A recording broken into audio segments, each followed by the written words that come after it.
Hello दोस्तों। आशा करता हूँ आपने मुझे मिस किया होगा। अरे क्यों नहीं किया होगा, मैं हूँ ही इतना सुंदर। छोड़ो, वो बात अलग है। तो दोस्तों, आज हम इस वीडियो में बात करेंगे जियोवानी के बारे में। हम बात करेंगे कि जियोवानी किस तरह से बना और उसने किस तरह से टीम रॉकेट बनाए, फिर किस तरह से उसने हरकतें की अपनी, और सब कुछ जियोवानी के बारे में बात करेंगे क्योंकि आज का टॉपिक है स्टोरी ऑफ जियोवानी। आशा करता हूँ ये वीडियो अच्छी लगेगी। हे ओ भाई। ये क्या भाई, मुझे तो आने देता, पहले ही वीडियो स्टार्ट कर दी तूने। अरे वो देखो, सोने की चिड़िया जा रही है। किधर किधर, अरे किधर है भाई, मुझे तो दिख ही नहीं रही।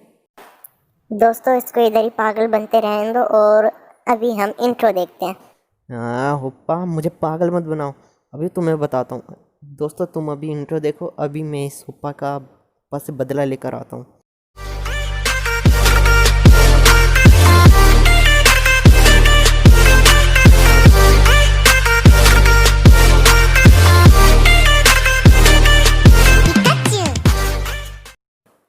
तो दोस्तों अपनी वीडियो की शुरुआत यहीं से ही करते हैं। तो दोस्तों ये उस ज़माने की बात है जब टीम रॉकेट का फॉर्मेशन हुआ। तुम लोग बहुत सारे ये सोचते होगे कि टीम रॉकेट को जियोवानी ने बनाया है। तो दोस्तों मैं बता देता हूँ, तुम एकदम गलत हो। जियोवानी ने असलियत में टीम रॉकेट को नहीं बनाया। टीम रॉकेट को जिस इंसान ने बनाया है वो है जियोवानी की माँ, जिसका नाम मदामे बोस है। हे, ये मदामे बोस नहीं, मैडम बोस लिखा है। कहाँ से मदामे लिखा है? देखो ई आ रखा है इसमें यार। तो ऐसा भी तो हो सकता है ना कि ये ई साइलेंट हो। इतना क्या सोचना इस बारे में।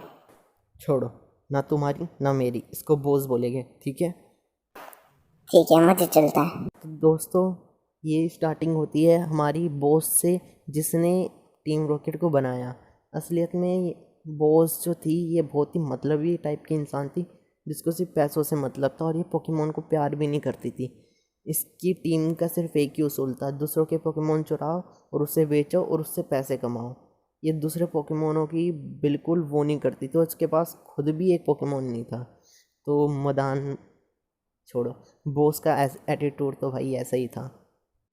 और जो बात करें इसके जियोवानी के साथ रिलेशन की, तो वो थोड़े अच्छे नहीं थे। मतलब बॉस जो थी वो हमेशा जियोवानी को डांटती रहती थी, और फिर जियोवानी भी अबे हट, कैसी माँ मिली, ऐसा कुछ बोलता होगा।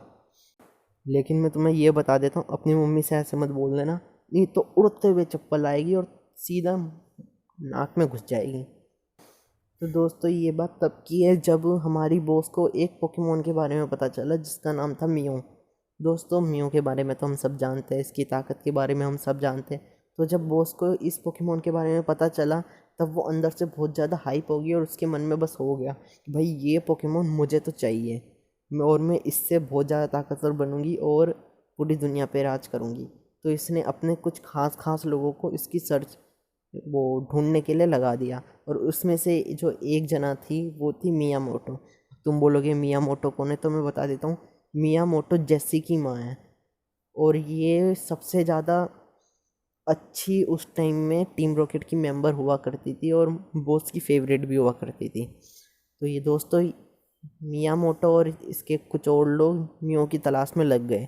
अब तुम लोग बोल रहे होगे कि इसमें जियोवानी भी तो आना चाहिए ना। तो ठीक है भाई, जियोवानी की भी एक स्टोरी मैं तुम्हें बताता हूँ जो इसी टाइम के बीच में हुई थी।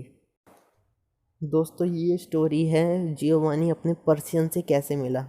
दोस्तों जो हम पर्शियन अपने एनिमे में देखते हैं, जो जियोवानी के पास हमेशा रहता है, वो असलियत में जियोवानी का सबसे पहला पोकेमोन हुआ करता था। दोस्तों ये उस टाइम की बात है जब जियोवानी छोटा था। तो वो एक बार ऐसे ही खेलते खुलते ये विरेडिटी के जंगल में निकल गया था। तो वहाँ जाके उसको एक बड़ी सी पर्शियन में दिखी, जो जिसको चोट लग रखी थी। उसने उसकी मदद की, पर्शियन की, उसको चोट वोट ठीक करी, उसको हॉस्पिटल ले गया। तो फिर एक और बात बताता हूँ, जब वो हॉस्पिटल ले गया तो वहाँ के लोग थोड़े बुरे टाइप के थे, और पर्शियन को उन्होंने बेचने की कोशिश करी। तब जियोवानी ने पर्शियन की बहुत अच्छे से मदद की और उसको बिकने से बचा लिया। उसके बाद से पर्शियन भी उसको पसंद करने लगी, और या फिर लगा, मुझे नहीं पता उसका जेंडर क्या है, छोड़ो। उसके बाद जियोवानी और पर्शियन आराम से रहने लगे। तो दोस्तों पर्शियन की कहानी यहीं तक थी। तो अब तुम लोग सोच रहे होगे भाई मियामोटो का क्या हुआ जो निकली थी मियो की तलाश में। तो दोस्तों मिया मोटो ने जैसा उसका बोला था कि वो बहुत बेस्ट थी उस टाइम पे, उसी तरह उसने बहुत सारी अच्छी अच्छी इन्फॉर्मेशन ला के दी म्यू के बारे में। और यही वो इंसान थी जिसने म्यू का बाल ला के दिया था, जिसका डीएनए सैंपल यूज़ करके म्यू 2 बना था बाद में। और इसके साथ बहुत सारी तगड़ी तगड़ी इन्फॉर्मेशन थी। लेकिन एक बार क्या हुआ, मियामोटो भी ना एक बर्फीले पहाड़ में मर गई। पता कुछ हुआ था उसके साथ, उसकी कहानी हम बाद में बात करेंगे।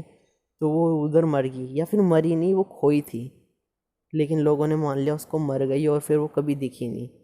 और जो रह गया सिर्फ वो था म्यू का डाटा, और उतने डाटा से कुछ हो नहीं सकता था। जितना डाटा उसे मिला था उतने से म्यू 2 की फॉर्मेशन करना बहुत ही मुश्किल काम था। तो दोस्तों मियामोटो की मौत के बाद ये म्यू 2 की जो रिसर्च थी वो भी रुक गई थी।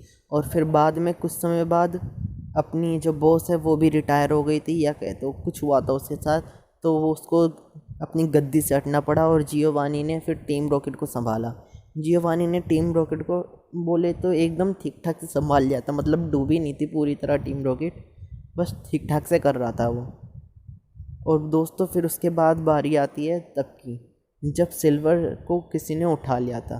तो दोस्तों बात यह है कि जब ठीक ठाक से सब चल रहा था, जियोवानी ने शादी करी, उसका एक बच्चा हुआ जिसका नाम उसने सिल्वर रखा। तो दोस्तों एक बार क्या हुआ, जब सिल्वर बहुत ज़्यादा छोटा था और इतना छोटा था कि उसको बहुत कम चीज़ें याद रहें, तब मास्क्ड मैन ने उसके बेटे सिल्वर को उठा लिया था, यानी अगवा कर लिया था और उसका ब्रेन वॉश कर दिया था। उसके बाद जियोवानी को तो ऑब्वियसली नहीं पता चला कि बेचारा मेरा बेटा किधर गया, और उसने हर जगह ढूंढने की कोशिश करी लेकिन उसको बिल्कुल भी नहीं मिला उसका बेटा। और हाँ दोस्तों, कुछ लोग सोच रहे होंगे कि ये मास्क्ड मैन कौन है, तो मैं बता दूं अभी इसके बारे में बात नहीं करते, कभी बाद में करेंगे। तो दोस्तों जियोवानी ने कई कोशिश करी लेकिन बेचारे को फिर भी अपना बेटा नहीं मिला। दोस्तों अपने बेटे के खो जाने की वजह से जियोवानी के अंदर जो ईवलपन था ना वो जाग गया था, उसका बुरापन। और दोस्तों फिर उसने जो हरकतें की उसके बारे में हम आगे जाके बात करेंगे। और आप लोग ये भी सोच रहे होंगे कि सिल्वर को उसने फिर ढूंढने के लिए क्या प्लान बनाया, तो दोस्तों उसके बारे में हम बात करेंगे अगले एपिसोड में। क्योंकि दोस्तों अभी तो मैं बहुत थक गया हूँ और वीडियो भी अच्छी खासी लंबी तो हो ही गई है ना। तो दोस्तों अगले एपिसोड में इस बारे में बात करेंगे। अभी के लिए टाटा बाय बाय, शब्बा खैर।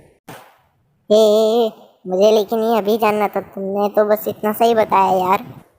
लेकिन मैं कुछ कर भी थोड़ी ना सकता हूँ यार, अब वीडियो लंबी हो गई है थोड़ी सी, अब करनी तो पड़ेगी ना अगले एपिसोड में। तो दोस्तों अगले एपिसोड का इंतज़ार करना, कोशिश करूँगा जल्दी बनी जाए, शायद से बनी जाएगी जल्दी। तो दोस्तों अगले एपिसोड में मिलते हैं, बाय बाय। मेरी तरफ से भी बाय बाय ले लो दोस्तों, बाय बाय।